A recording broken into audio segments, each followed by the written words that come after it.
Being both hard and soft is a combination very few have mastered. A very good morning to all of you. Again, I'm here in front of you for yet another session on political science, class 12th, 2020-21. So today we are here to begin with a new chapter, the third chapter, the US hegemony. And before we begin the chapter, I would like to tell you that I'm so very glad by reading the comments that you are dropping in the comment box after watching the video. I am so overwhelmed with the love and the respect that you are showing. Thank you so very much. And yes, keep going with the questions that I ask, because in every video there'll be a question, and when you answer it, you get confident about what you have learned, right? So, before we begin with US hegemony, let us have a recap of what we had studied till now. अभी तक हम लोगों ने दो chapters पढ़ लिए हैं. The first chapter was the Cold War era and the second chapter was the end of bipolarity. Cold War era में हमने देखा that how USSR and USA became rivals. They did not enter into a hot war. वो actual fight नहीं कर रहे थे, but somehow they became competitors. Competitors बन गए थे और उनका जो mindset था वो बहुत ही different था. एक दूसरे से struggle करना चाहते थे, एक दूसरे से better बनना चाहते थे, but actual fight नहीं चाहते थे because they had already seen the destruction caused in the Second World War, right? And before we begin with the chapter, I would also like to tell you that in the second chapter, in the previous chapter, we studied about the disintegration of Soviet Union, that is USSR. Children, I would like to tell you that from the year 1945 to 1991, this period is so significant in the history of political science because from the year 1945 to 1991, we regard it as the Cold War era. और 1991 के बाद ही हम US hegemony के बारे में पढ़ते हैं. तो 1945 से लेके 1991 तक Cold War era का मतलब है where the world had divided into two powerful blocks led by USA and USSR. So it was a kind of bipolar world. लोगों को ये लगने लगा कि दो बहुत पावरफुल ब्लॉक्स हैं, एक सोवियत यूनियन और एक अमेरिका, राइट? बट 1991 तक आते आते सबको ये पता चल गया कि Soviet Union is not able to compete with America, and therefore we saw the disintegration of Soviet Union. तो ये सब हम प्रीवियस चैप्टर्स में पढ़ चुके हैं. Today we are going to begin with US hegemony. Hegemony का मतलब पावर, इट मीन्स ताकत. ऑलराइट, अब before we begin with what is there in the chapter, let us discuss about power. कौन powerful बनना नहीं चाहता? हम जब कुछ अच्छा बोलते हैं या कुछ अच्छा पहनते हैं, so we try to boost our energy. हम बहुत कॉन्फिडेंट दिखना चाहते हैं, हम बहुत अच्छे लगना चाहते हैं, राइट? हम बहुत अच्छे मार्क्स लाके पावरफुल बनना चाहते हैं, हम बहुत अच्छा बोल के ग्रुप्स में पावरफुल बनना चाहते हैं, हम अच्छा काम करके ऑफिसेज में बॉस के आगे या फिर लेट्स से अपने लीडर के आगे या फिर अपने कोई जो हमें लीड कर रहा है उसके आगे बहुत ही पावरफुल शो करते हैं कि हमारे पास बहुत एफिशिएंसी है, हम बहुत पावरफुल हैं, हमारे पास ज़्यादा रिसोर्सेज हैं. Am I right? So similarly, बहुत सी कंट्रीज, बहुत से स्टेट्स भी पावरफुल बनना चाहते हैं.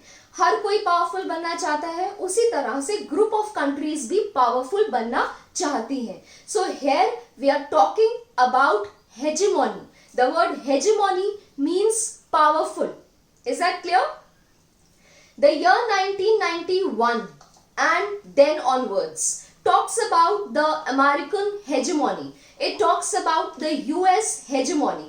हम ऑलरेडी प्रीवियस चैप्टर में देख चुके हैं कि कैसे सोवियत यूनियन का डिसइंटीग्रेशन हो चुका था और लोगों को ये पता चल चुका था कि हमारा वर्ल्ड अब बाइपोलर नहीं है.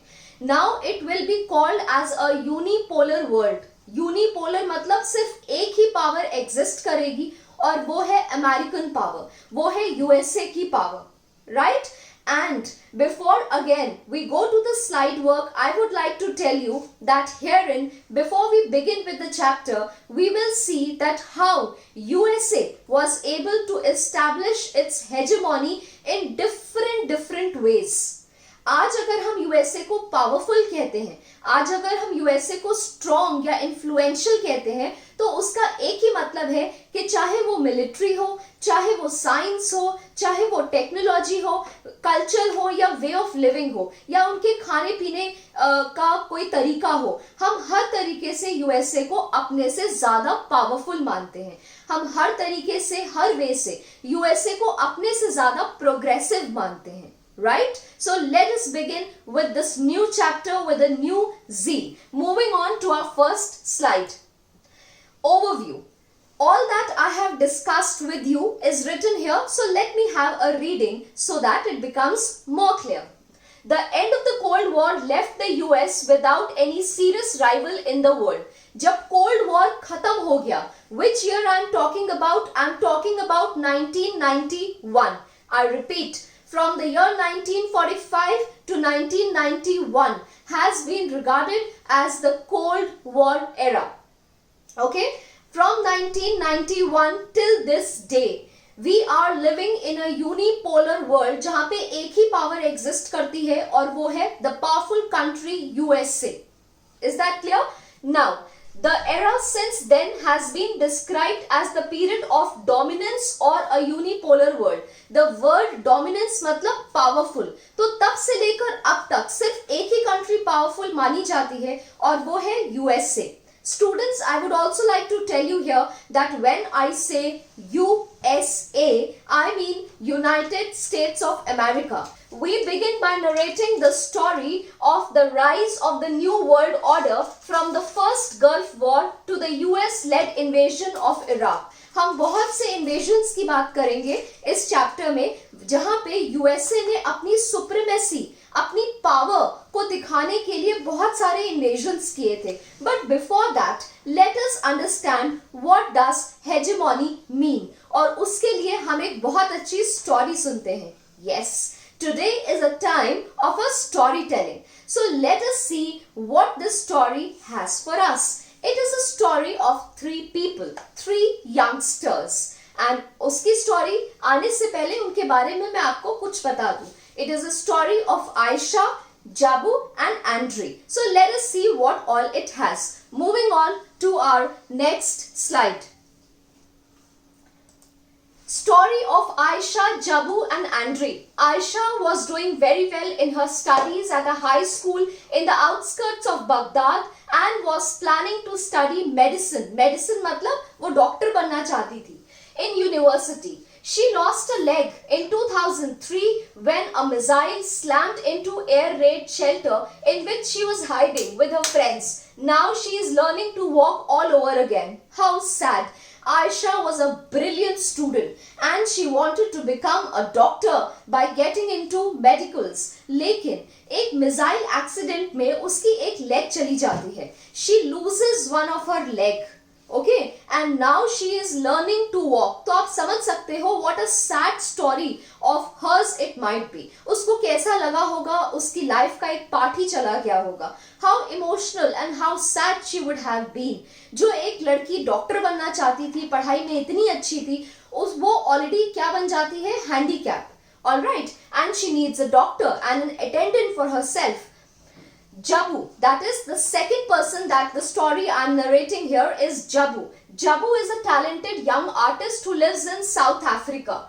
He wants to go to the art school and later opens his own studio. However, his father wants him to study for MBA and then join the family business.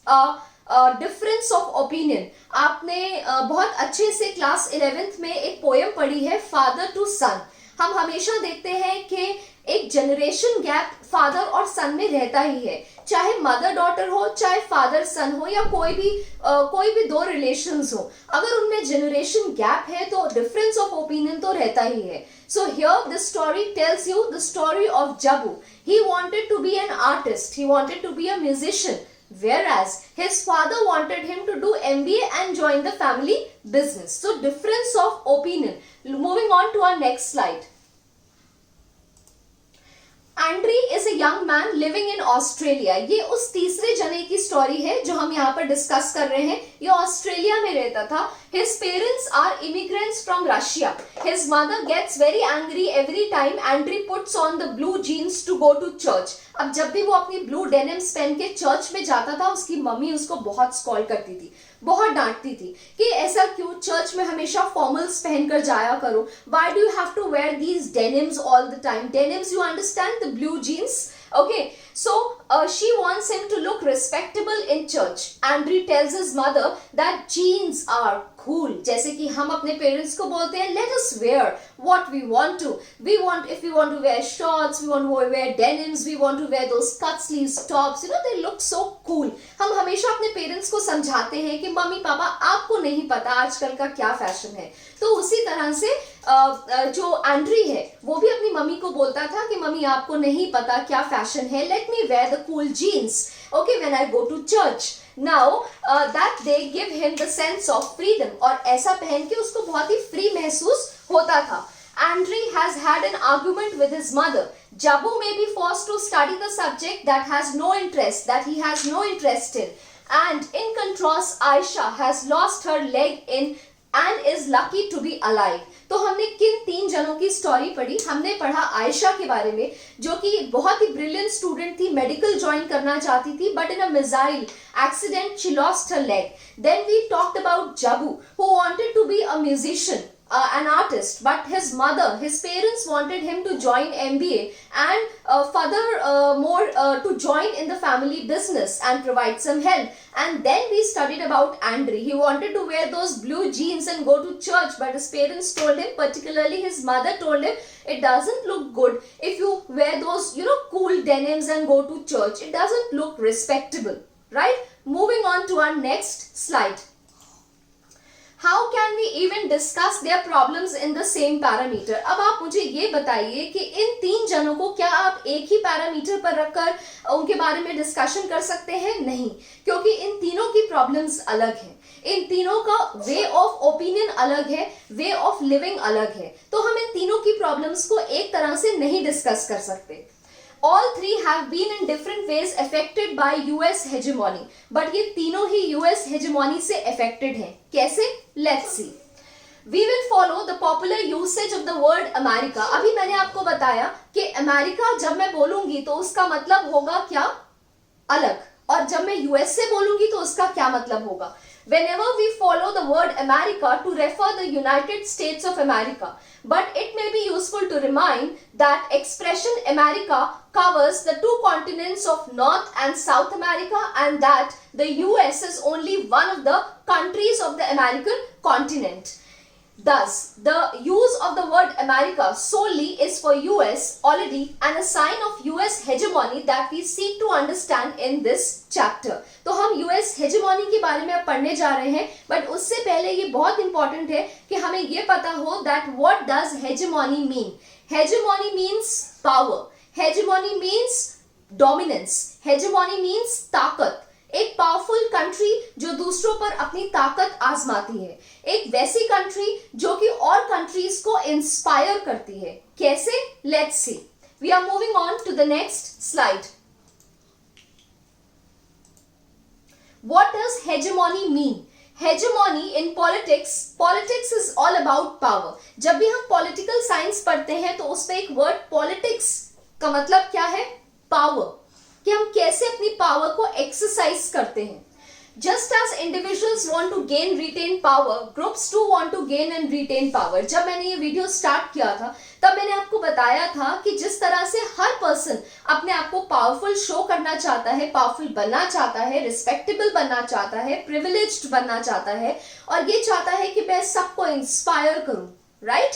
आप अच्छे answers देकर teacher को inspire करते हैं और teacher अच्छे notes देकर आपको इंस्पायर करते हैं. Right or not? So everybody wants to be powerful. Similarly बहुत से ग्रुप ऑफ कंट्रीज या अलग अलग देश भी पावरफुल बनना चाहते हैं, अपनी मिलिट्री को स्ट्रेंथन करके, अपनी टेक्नोलॉजी को स्ट्रेंथन करके, अपने साइंस को स्ट्रेंथन करके. So similarly we'll talk here. In the case of world politics, countries and groups of countries are engaged in constantly trying to gain and retain power. तो group of countries भी हमेशा कुछ ना कुछ नया करते रहते हैं, कुछ ना कुछ इनोवेशन करते रहते हैं, कुछ ना कुछ साइंस और टेक्नोलॉजी में कुछ ना कुछ नया या फिर कुछ हेल्पफुल करते रहते हैं ह्यूमैनिटी के लिए, ताकि और कंट्रीज की नजर में वो पावरफुल बन जाए. Alright, this power in the form of military domination, economic power, political clout and cultural superiority. तो किसी भी तरह की पावर हो सकती है, हो सकता है कल्चरल पावर हो सकता है मिलिट्री पावर हो सकता है पॉलिटिकल या इकोनॉमिक पावर हो. तो आज हम देखेंगे, we will study about US hegemony into 3 parts. Alright, so let us move on to our next slide. It is necessary that we understand the distribution of power among the countries in the world. और 1991 के बाद पूरे जो हम कहते हैं पूरा universe, पूरा जो वर्ल्ड है, उसको ये पता चल गया था कि अब एक ही पावरफुल देश है, एक ही पावरफुल कंट्री है जो और कंट्रीज को इंस्पायर करती है, and that is none other than USA. For instance, during the years of Cold War, that is 1945 to 1991, मैं आपको पहले ही बता चुकी हूँ that the Cold War era is from 1945 to 1991. Power was divided between 2 groups. तब तक हमने पढ़ा कि कैसे 2 camps थे, USSR और USA. लेकिन with the end of bipolarity, last chapter में हमने क्या पढ़ा? Disintegration of Soviet Union. With the disintegration of Soviet Union, there remains only one power, and that is USA, that is America. And US and Soviet Union represented the 2 camps. लेकिन the collapse of Soviet Union left the world with only a single power, and that is the United States of America. Okay, so in the upcoming slide, we'll see that what do we understand about US hegemony. Sometimes in the international system dominated by a sole superpower or a hyperpower is called as a unipolar system. आज अगर हम बात करें तो हमारा जो देश है या हमारा जो पूरा वर्ल्ड है, उसमें हम उसको यूनिपोलर कहते हैं. यूनि मतलब सिंगल, तो एक सिंगल पावर एग्जिस्ट करती है और उसको हम हाइपर पावर भी कहते हैं क्योंकि वो बहुत पावरफुल है. वो मिलिट्री में पावरफुल है, कल्चर में पावरफुल है, वे ऑफ लिविंग में पावरफुल है, टेक्नोलॉजी में पावरफुल है, एजुकेशन में पावरफुल है, इकोनॉमिक फाइनेंस में पावरफुल है. Right now this appears to be a misapplication of the idea pole derive from physics. अब हम मल्टीपोलर तो उसको कह देते हैं, बट जो फिजिक्स के स्टूडेंट्स हैं वो इसको कहेंगे कि ये कहीं ना कहीं लिटरली गलत है क्योंकि वो पोल नहीं कहलाता. It cannot be called as so, and it may be more appropriately described as international system with only one center of power, and that is why we called it as hegemony. तो इसीलिए हम उसको unipolar ना कह के हम physics को political science में इन्वॉल्व नहीं करते, हम अपने रास्ते चलते हैं, and that is why we call it as hegemony. तो हम क्या पढ़ रहे हैं? We are talking about US hegemony, that is dominance of USA. Alright, let's come to the next slide. What do we mean by hegemony? Hegemony is power. Hegemony is dominance. Is that clear? So now let us see what all this slide has. Hegemony can be divided into hard hegemony, soft hegemony and structural hegemony. Is that clear? Hegemony can be divided into 3 parts: soft, hard and structural. अब मैं आपको कुछ बताना चाहूंगी that how USA can be called as a hegemony. पहले हम discuss करते हैं हार्ड के बारे में, हार्ड हेजेमोनी के बारे में, फिर सॉफ्ट हेजेमोनी के बारे में और फिर स्ट्रक्चरल हेजेमोनी के बारे में. इस वीडियो में मैं आपको खाली नटशेल में, खाली ब्रीफ में बताऊंगी कि इन तीनों के क्या मतलब होते हैं. In the next video, we'll talk about in detail and we will also read the slides because the slides are taken from NCERT book. So मैं थोड़ा आपको बताऊंगी that what do we mean by these. Okay?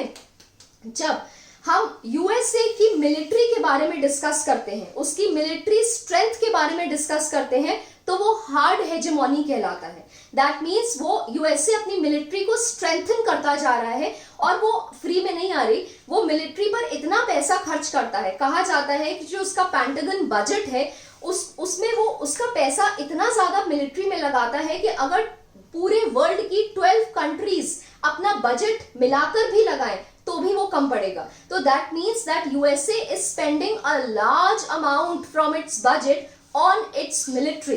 उसकी military strength इतनी ज्यादा है कि अगर आज वो चाहे तो अपने देश में, अपनी कंट्री में, अपने सेंटर पे बैठा बैठा किसी भी कंट्री को टारगेट कर दे और किसी भी कंट्री को कोलैप्स कर दे। So now you can imagine how very powerful USA is.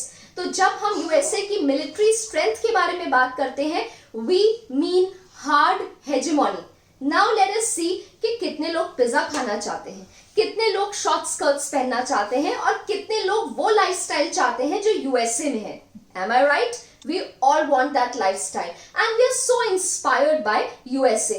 Americans का बोलना, Americans का चलना, उनका way of living, उनका way of food हमें क्या क्या इंस्पायर नहीं करता। हम इंग्लिश में बात करते हैं ताकि लोग हमसे इंस्पायर्ड हों, right? So when we talk about the culture, about the way of life of USA, we mean soft hegemony. That means USA ने सिर्फ मिलिट्री को स्ट्रॉन्ग नहीं किया, बट हमारे दिमाग, हमारे माइंड में ऐसा इंप्रेशन डाल दिया है कि हम उसकी तरह बनना चाहते हैं। So when we want to become like USA, और क्योंकि हमें पता है कि USA हमसे बेटर है, that is why we called it as soft hegemony. Let us come to structural hegemony. Structural hegemony को भी हम ब्रीफ में इस वीडियो में पढ़ेंगे। जब भी हम कंज्यूमर गुड्स के बारे में बात करते हैं तब हम कहते हैं कि यूएसए ने बहुत प्रोग्रेस कर ली। USA was the first country to bring in the idea of internet. Internet connectivity इसलिए की गई ताकि उनके सोल्जर्स को हेल्प हो, उनके ऑफिसर्स को हेल्प हो जाए। आज पूरा वर्ल्ड इंटरनेट यूज करता है और अब बहुत सी कंट्रीज भी आ गई हैं जो इंटरनेट यूज करती हैं, but USA was the first country to develop the idea of internet. फिर हम एमबीए के बारे में बात करते हैं। एमबीए को हम बिजनेस में लगाते हैं। फादर सन से बोलता है कि एमबीए कर लो, मेरा बिजनेस थोड़ा बेटर हो जाएगा। तो एमबीए का जो आइडिया है वो सबसे पहले कौन सी कंट्री लाई? USA. USA was the first country which told rather that MBA करने से बिजनेस को हम प्रोग्रेसिव बना सकते हैं। तो MBA की पढ़ाई होनी शुरू हो गई, MBA की डिग्रीज आनी शुरू हो गई और बिजनेस को हम स्कूल्स में पढ़ाने लग पड़े, हम कॉलेजेस में पढ़ाने लग पड़े। Is that clear? And that is why consumer goods के बारे में जब हम बात करते हैं तो वो स्ट्रक्चरल हेजेमोनी कहलाता है। अपार्ट फ्रॉम दैट कितने लोग जीपीएस यूज करते हैं अपने फोन्स में, हम यूज करते हैं। So that idea was also given by USA. Apart from that, when I talk about the economic finance, then you will be surprised to know that 28% of the economic finance in the world budget is given by USA. तो हम इनके बारे में detail में बात करेंगे अपने next video में। तब तक आप ये वीडियो देखिए, रीड करिए chapter, and the question for today's video is that in how many parts is USA hegemony divided? Stay tuned, stay well. Thank you so much.